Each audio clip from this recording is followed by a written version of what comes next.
Peace and love, everyone. Peace and love. Now, today I want to talk about, did Jesus survive the execution?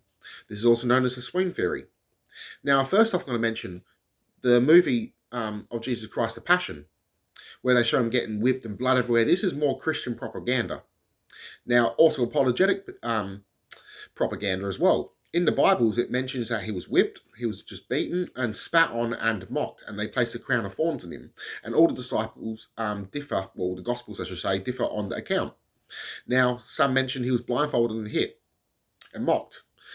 Very different events. Now, in 3 of the Gospels, they mention this elixir, or this drink that Jesus was given. And there's even theories to say this drink could have knocked him out. Now, they're not clear on what it is. In John, it mentions it's a wine. Matthew mentions a wine mixed with an unknown bittery substance. Mark mentions it being a wine and the drug myrrh mixed in together. Now, in Luke, after Jesus' crucifixion, they've mentioned that they've wrapped his body up in herbs and oil. Now, Jews don't actually do this. Now, this holy oil, what Jesus was telling, rub on anyone you find is sick, they have found this oil on the shroud as well. Now, though very painful, it could have healed him. Now, it takes days to die on the cross. He was on there for 6 hours. They stabbed him with a spear to make sure he was dead. So why would they do this? Because they weren't 100% too sure. So they've taken him off and they've wrapped him up in oil, which is something that the Jews don't do. Now, he also apparently rose after 3 days. He spent 40 days with them, so about over a month, after ascending to heaven. So he could have died from his injuries. Now, Gnostic writings mention he stayed 4 years with the disciples before ascending to heaven. Now, the ancient Jews believed that Jesus survived and lived somewhere in a normal life in the Middle East somewhere with his family. So the Muslims believe that he either survived or that he was substituted with someone else. Now,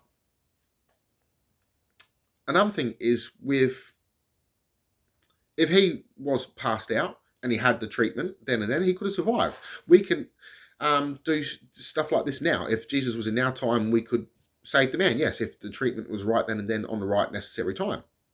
So if you get the right treatment on the right time and even care, you can ultimately recover from injuries. Now,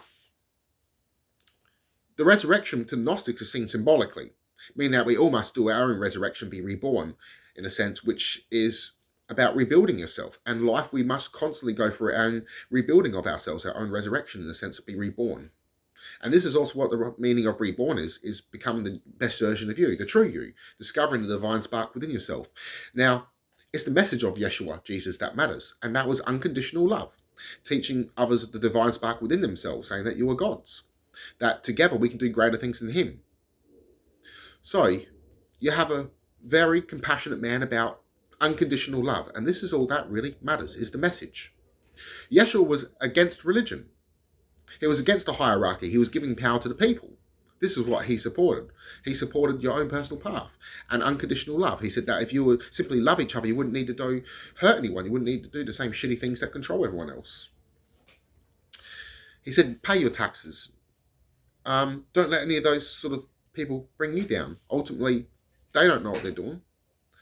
It's all a state of ignorance. So go from within yourself. This is the ultimate message.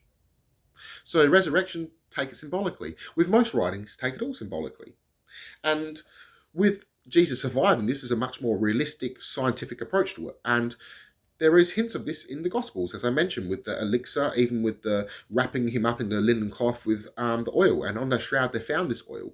Now, in this oil, it's still used today medically. It contains cannabis, CBD, frankincense, myrrh, cinnamon, olive oil. And this can treat epilepsy, seizures, boost your immune system, and can be even used on cuts and stuff like this. It's an ointment. And Christos, Meshach, means anointed with oil or anointed with spirit, depending on your interpretations of this sort of text. Peace and love, everyone. I love you all. Connect to one, mind and soul. Namaste.